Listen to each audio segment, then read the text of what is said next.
are the voice of trucking. Welcome to Key Up New York, the official podcast of the Trucking Association of New York. I'm going to be your host today, Zach Miller. I'm the Director of Metro Region Operations, and I'm joined today by Dan Penksa, who is the Executive Vice President of Kenworth Northeast Group. Dan, thank you. Welcome to the show. Thanks so much. So, we have a really, really important topic to get through today, and we'll get into in a second. But, everybody, you longtime listeners and followers know we do like to open up with a little bit of an icebreaker, get to know somebody.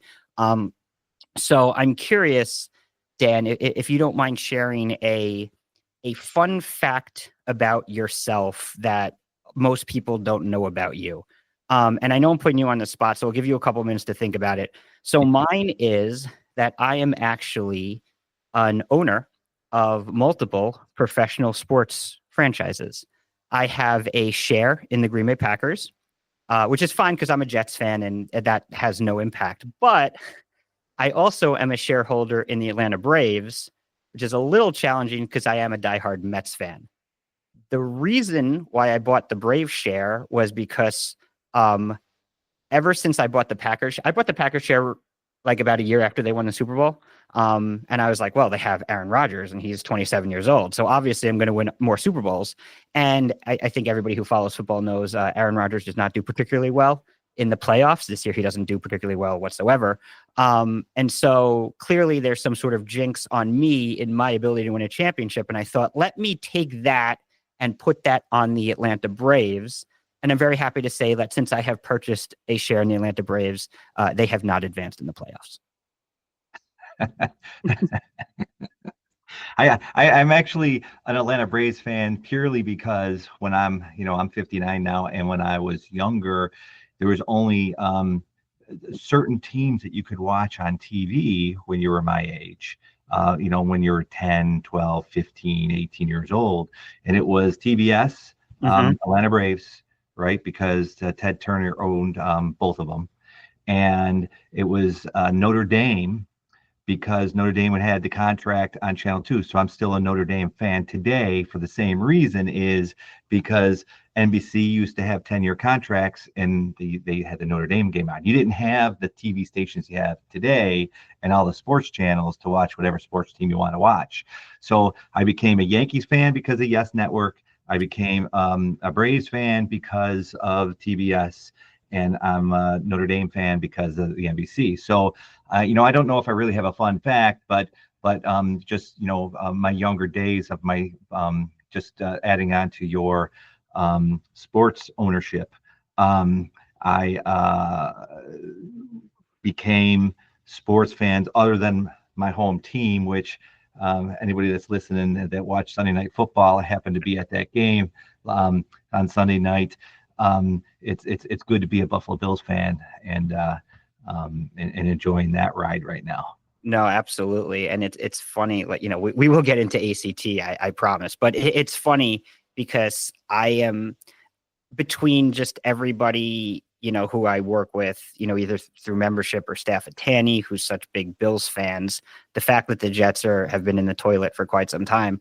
And just the fact that I am so beyond tired of the Kansas City Chiefs. It's just like, I am at the very least for Buffalo to win the AFC. I don't know about Super Bowl or anything like that, but at the very least, if you guys can knock off Kansas City and I don't have to see the Chiefs in the Super Bowl again, that'll be a big victory for me. Well, the Bills, 25 years ago were in 4 Super Bowls and everyone felt the same, but we didn't win any of them. However, I don't know if the Chiefs could get any more lucky than they have over their last 4 wins, and the last one that they won because the Raiders just did something just ridiculously stupid. Again, but they just can't. You can't keep blocking field goals that are 25-yard field goals. You can't keep expecting a team to do something stupid and keep winning. So they've probably won 6, 7, 8 games by less than 3 points. And so maybe the football gods are on the Bills' side this year. We'll see. Well, we'll see, but fingers crossed on that. Moving to the business at hand, we're here today to talk about the impact that the Advanced Clean Trucks Rule, or ACT, is going to have on dealers such as yourself throughout the state of New York. And just quickly, for those of you who are not familiar, the ACT is a California rule. It is a CARB rule that New York, as well as I believe 11 other states, adopted. And the rule it's a little complicated. It's a little technical. We don't really need to go too deep into it today, other than to say that it's a sort of OEM, or it was designed as an OEM mandate, where they're based on class and year. There's a certain percentage of electric trucks that need to be sold to allow the sale of a certain percentage of, diesel related trucks. So just as an example, in 2025, which is when it's supposed to start in New York, class 2B to 3 sales have to be 7% electric. Class 4 to 8 sales have to be 11% electric. And class 7 to 8 tractors have to be 7% electric, and that corresponds to how many diesel equipment OEMs are able to sell. Now, it's one of the things that's really challenging when it comes to this regulation is it's very academic. And for those of you who aren't very familiar with it, you could go online, you could read about it. But you can see it's academic. It's, OEMs have to, sell this to get this and all that.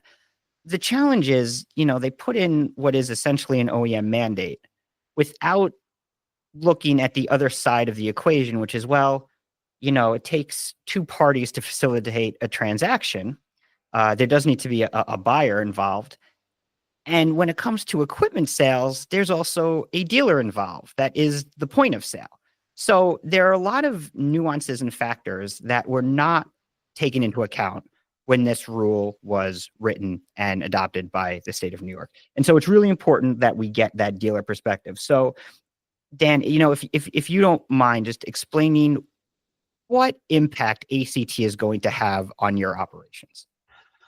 Well, we sell, we have stores, throughout New York State, except the New York City area. And there's, another Kenworth group that's there, and we talk all the time. And the impact is huge, right? So what they didn't put into account is there's so many different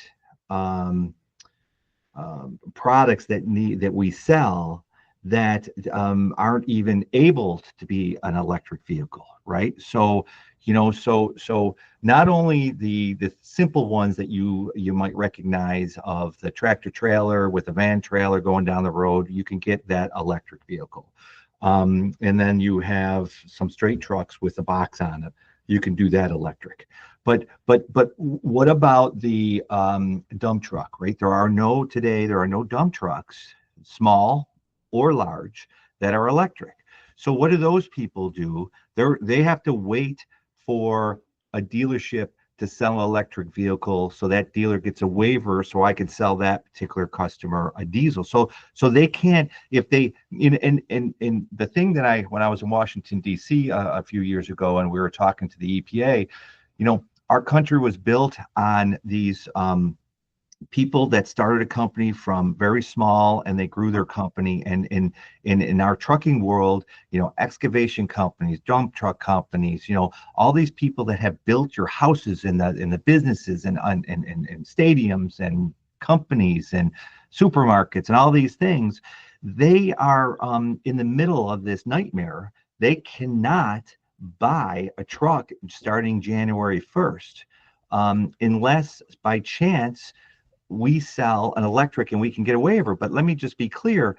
If somebody buys an electric truck from me, let's just say, a grocery chain or something buys one electric, they're going to require me to give them the credits to get them the diesels that they need to run their company. A lot of people are calling this just like an electric tax, right? Yeah, I'm going to buy a $500,000 truck and have it sit there to get, somewhere between 6 and 10 diesels. And they're just going to let it sit there because there's no infrastructure for those electric vehicles to actually run. They only go about 200 miles. And that's in July, without air conditioning during the day, going downhill with no lights on, no radio, and those kinds of things, right? So if you understand the business and how the moving products works, these guys, and I'll just use an example. If I had a delivery from Buffalo, New York to Albany, right? Drop a load and come back. Let's just say it's food, groceries. Going to go from Buffalo, New York to Albany. They can do that trip in 4.5 hours, pick up an empty trailer, come back in 9 hours. They get 10 hours of service. They're home. If I had to do that with an electric truck, you would take the electric truck from Buffalo. You'd have to find some charger somewhere between Rochester and Syracuse. Then you'd have to sit there for 6 hours to let it charge. Now the guy's out of time. You only get, because if you're fueling, you're still on work, so you're up to your 10 hours. So then you have to sleep overnight, get back in the truck, drive to Albany, find a charger, which there aren't any. Find a charger that works, and then charge that. But then you're gonna have to sleep overnight again because you're out of hours of service, and then do the whole thing back. So it's gonna take 4 days to deliver that one load that today takes 1 day to do. And that's if there's a charger that works, but there are no chargers on the thruway. There's 0 chargers on the thruway. New York hasn't installed any, neither has the power companies installed any. So there's no chargers. So and to install a charger, it takes so much wattage of power that most people don't have the power coming into their facility to put a charger on. So to put a charger in, we have them in 2 of our locations now.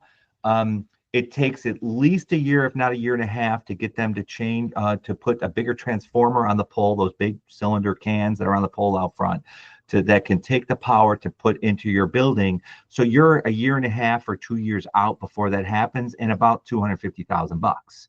So for one, it's extremely costly. There is no infrastructure out there today. And I don't even want to get into going, long term, 10 years from now.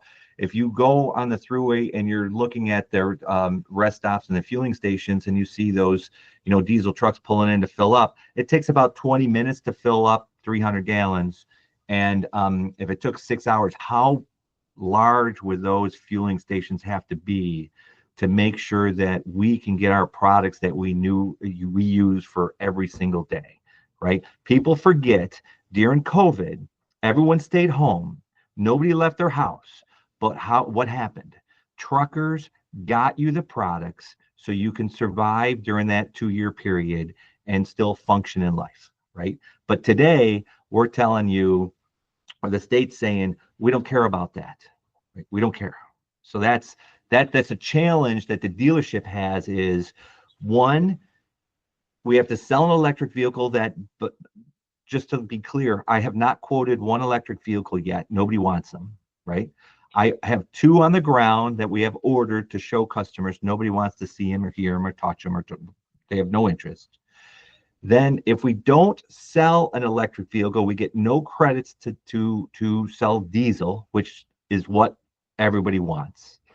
And to rewind a little bit, the diesel is burning so much cleaner today than it is it was 20 years ago. And I'm going to use just a very, very, very simple way for people to understand what the emissions coming out of the exhaust pipe was 20 years ago to compare to what it looks like today. And instead of using these crazy numbers and people don't understand NOx and all this stuff, just think of the emissions of 20 years ago would coming out of the exhaust of a diesel would be like the size of a typical garage.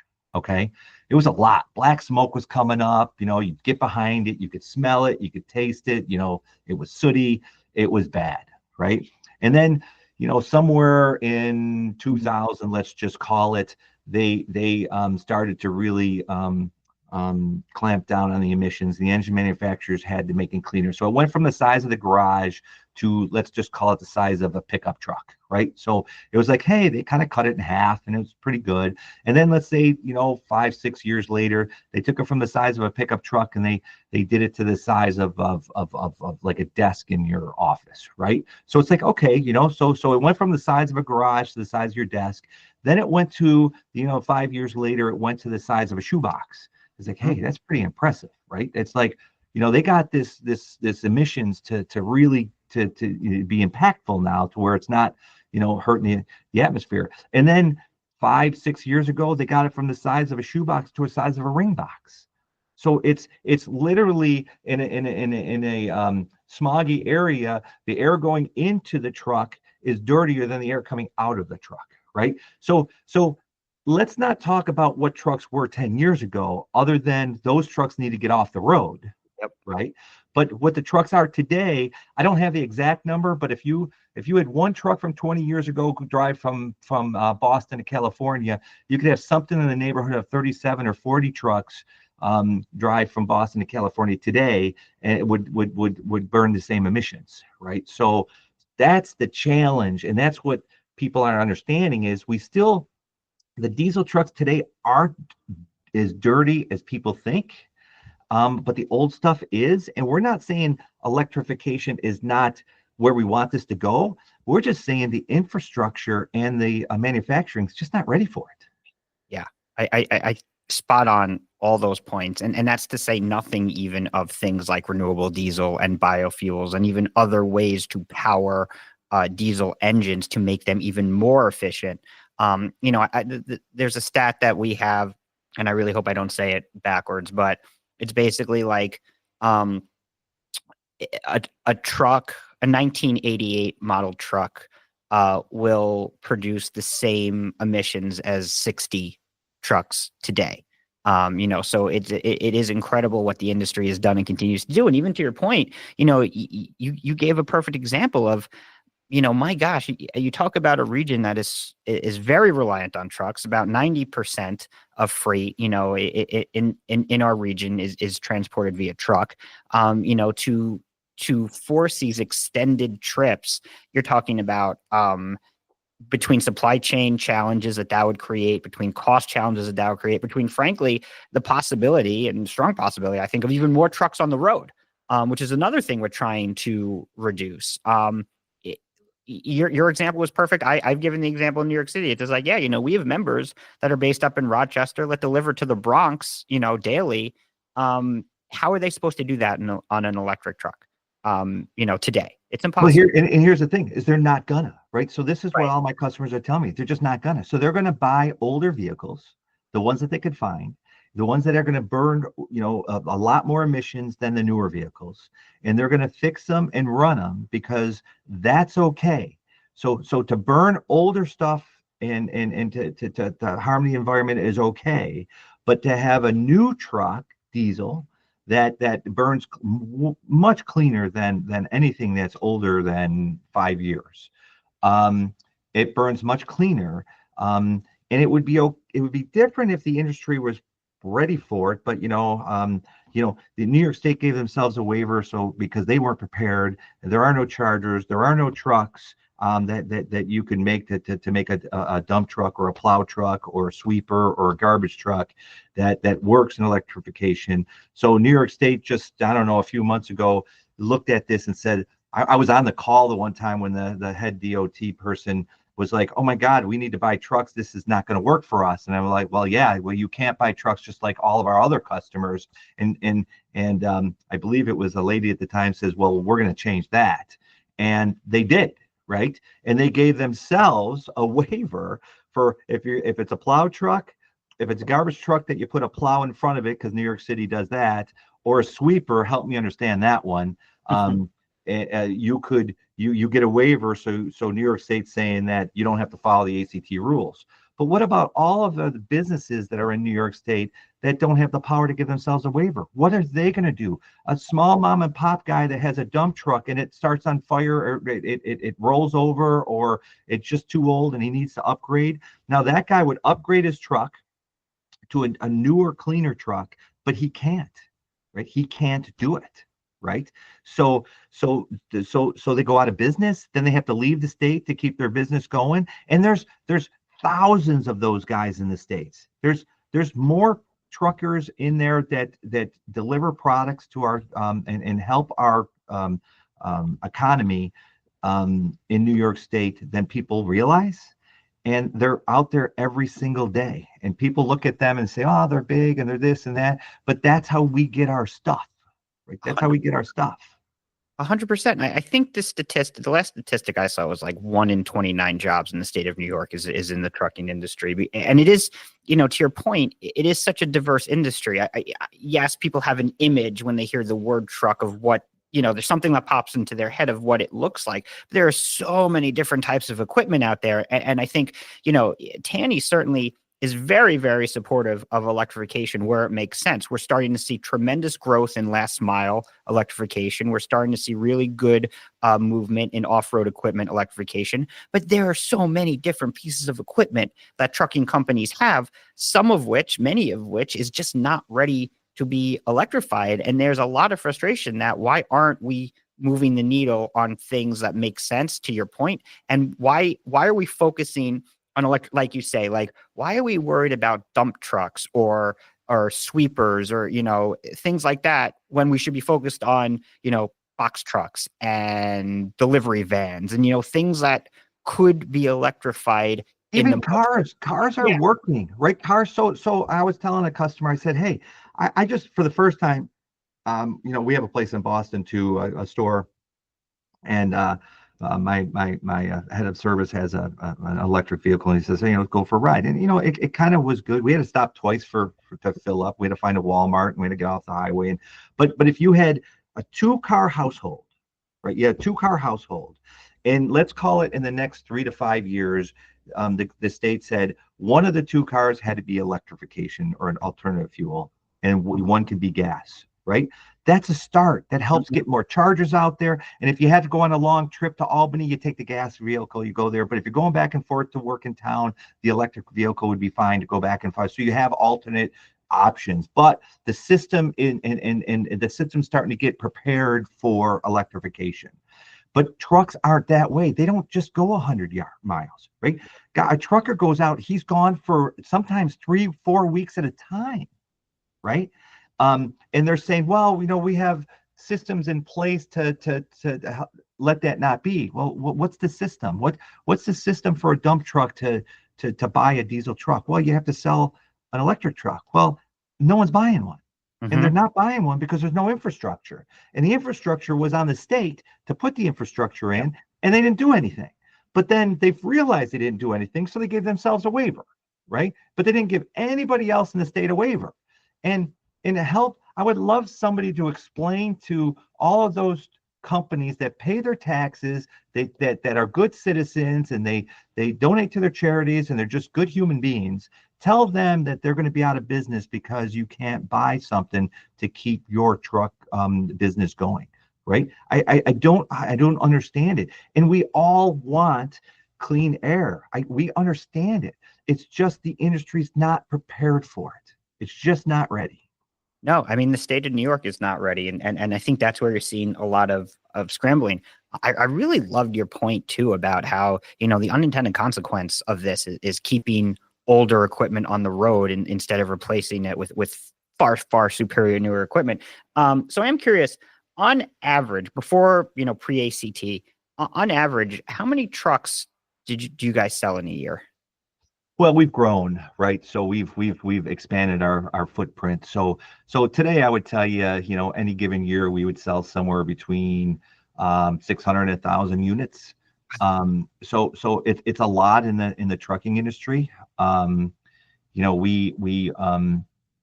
then if you just look at the pure economic piece, I have 0 electric trucks on order for next year. So I have 0 diesel trucks on order for next year.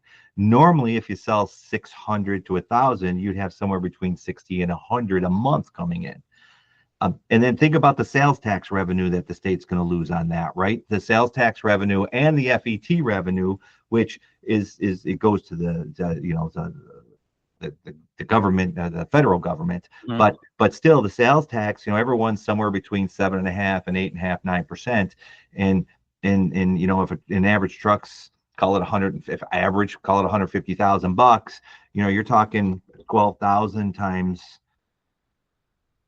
40 trucks a month, because they're not all, because tractors don't have sales tax. And that's just our store, right? There's a whole bunch of other stores. And then, this affects mobile homes. This affects, so many different industries that people just don't understand I have a great video of President-elect Trump talking about electrification, and it is so spot on. And I don't care if you're Republican or a Democrat, if you just listen to it, it's just spot on they're heavy, they're expensive, there's no infrastructure, they don't have, it doesn't fit a whole bunch of the industries. It takes too long to fuel. We're just not ready for it. So if you look at it as pure business, it's just not ready for the electrification today. No, I totally hear you, and that's why this issue has really leapfrogged to the top of our government affairs agenda. For that reason, because there's so much diversity in the equipment we use, because there is zero infrastructure in place. The mandate is still in place, but the infrastructure is not, and that's something that we're really working on. I do want to end with a call to action, for everybody who listened to Dan speak so eloquently on this issue and the real world impacts of it, right? We're not talking academic now. We're not talking about theory. We're talking about the real world on the ground impacts. The fact is, if, what should be around 800 trucks, new trucks, clean trucks being sold are zero, what is that economic impact? What is that environmental impact? It's not just economy, it's also environmental. It would have taken dirty trucks off of the streets. Exactly. And so, at Tanny, we do have a call to action. We have a call to action center. It allows you to reach out to your local representative. It allows you to reach out to the governor. Please join our government affairs committee.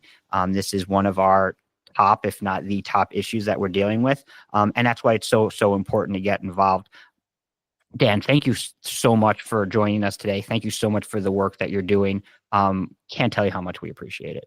No, I appreciate what you guys are doing, and we got to keep fighting for what's right. We want to be clean, we want to do it sensibly, and we want to do it on a time frame that it makes sense for both sides.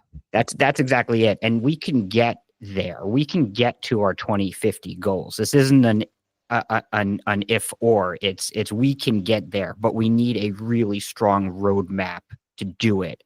And right now, the ACT is actually causing more roadblocks than it is solving solutions. You guys are listening to Key Up New York. Thank you so much. Please remember to like, subscribe, and share, and we'll see you next time.